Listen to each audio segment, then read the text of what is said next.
Não vamos deixar nenhum brasileiro ou brasileira lá, se ele quiser voltar. Nós vamos ter que encontrar soluções para trazer. Então, hoje é um dia de festa, sobretudo como resultado de uma guerra em que eu nunca tinha sabido de notícias de que crianças fossem vítimas preferenciais numa guerra. A primeira coisa que a gente precisa analisar aqui é que vítimas preferenciais de guerra, crianças e mulheres. Israel não está mirando em crianças e mulheres de propósito. É óbvio que morrem civis e, infelizmente, morrem civis em guerras, principalmente em guerras assimétricas, em que um dos lados se esconde atrás de civis. Isso é muito triste e já cansei de falar nas mídias sociais que toda criança e mulher palestina, todo civil palestino que morre é triste demais. Israel não buscou essa guerra. Essa guerra começou com o ataque terrorista do Hamas contra Israel. Aí sim, foi o Hamas que mirou preferencialmente em jovens, em mulheres, em crianças, em pessoas de idade. 900 civis israelenses foram assassinados. Dos 1.200 mortos em Israel, 900 são civis. Isso é o primeiro ponto. A quantidade de mulheres e de crianças que já morreram e a quantidade de crianças desaparecidas, a gente não tem conhecimento em outra guerra. Isso não é verdade. E isso é uma coisa muito importante. O presidente da República precisa ter a responsabilidade de dar informações corretas, legítimas, verificadas. A assessoria dele precisa ajudar ele a ele não mentir ou dar informações falsas. A guerra no Iêmen, morreram mais de 300 mil habitantes do Iêmen. A guerra na Síria, morreram mais de 600 mil pessoas. Incontavelmente mais mulheres e crianças e desaparecidos. A região de Darfur, a região do Saara Ocidental, a região do Iraque, a região do Afeganistão, as guerras no Oriente Médio foram infinitamente mais mortíferas do que o infeliz combate e guerra entre Israel e o Hamas atualmente. Nessa guerra, depois do ato provocado, e eu digo ato de terrorismo do Hamas, que provocou um ato, as consequências da solução do Estado de Israel é tão grave quanto foi a do Hamas, porque eles estão matando inocentes, sem nenhum critério. Aqui tem dois aspectos importantes. Ele está comparando as ações do Hamas com as consequências das ações de Israel. Isso é incomparável.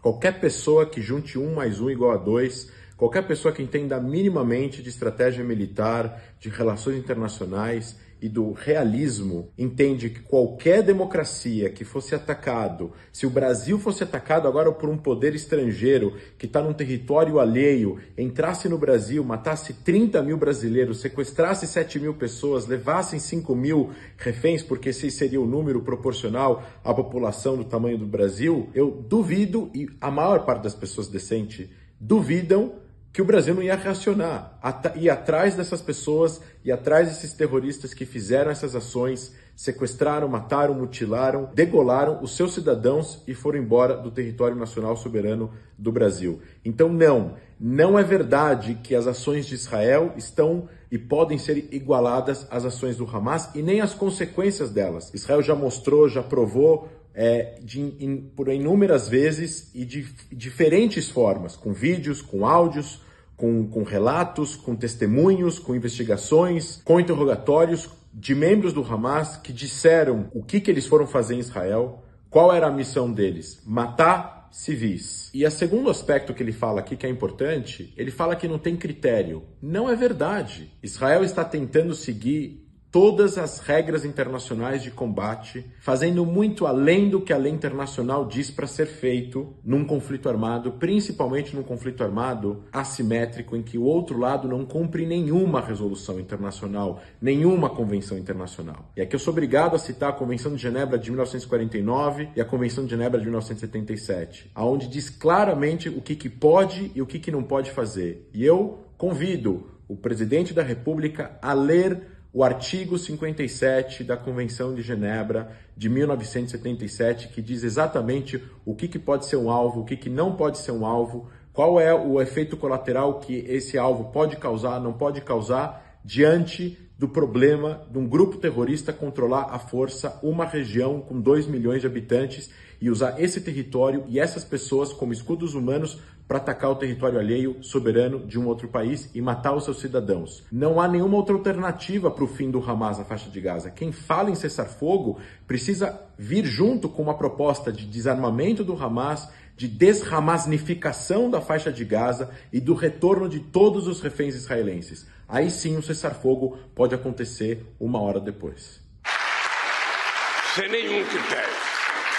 Sabe, joga bomba onde tem criança, onde tem hospital, a pretexto de que um terrorista está lá, não tem explicação. Que tal talvez fazer uma crítica antes de criticar Israel, que está se defendendo dos ataques do Hamas? Já foram mais de 9 mil foguetes lançados contra Israel, contra a população civil israelense, e só não morreram milhares de israelenses, porque Israel investe bilhões de dólares para proteger os seus cidadãos com mísseis antiaéreos, bunkers, alarmes, sirenes. E aí eu faço uma provocação, que é uma provocação legítima. Cadê a crítica ao Hamas? Quem iniciou esse conflito é o Hamas. Quem matou civis israelenses de propósito como alvos pré-estabelecidos foi o Hamas. Eu acho louvável falar de processo de paz e de cessar-fogo, mas sem uma solução para a existência de um grupo terrorista genocida que age como os nazistas agiram na Segunda Guerra Mundial para perseguir judeus, sem mencionar a responsabilidade desse grupo e jogar nas costas de Israel, um país democrático que está se defendendo, isso o presidente da República não deveria fazer. O Brasil é um país democrático, o Brasil é um país de todos os povos, o Brasil quer ser líder mundial de processos de paz e não é passando pano para o Hamas que o Brasil vai estar e conseguir preencher essa posição. Primeiro vamos salvar as crianças, as mulheres, aí depois faz a briga com quem quiser fazer. Eu acho louvável essa parte de primeiro salvar as mulheres e as crianças e depois brigar com quem tiver que brigar, como ele menciona no final do vídeo. O Hamas deixou os civis saírem do norte da faixa de Gaza?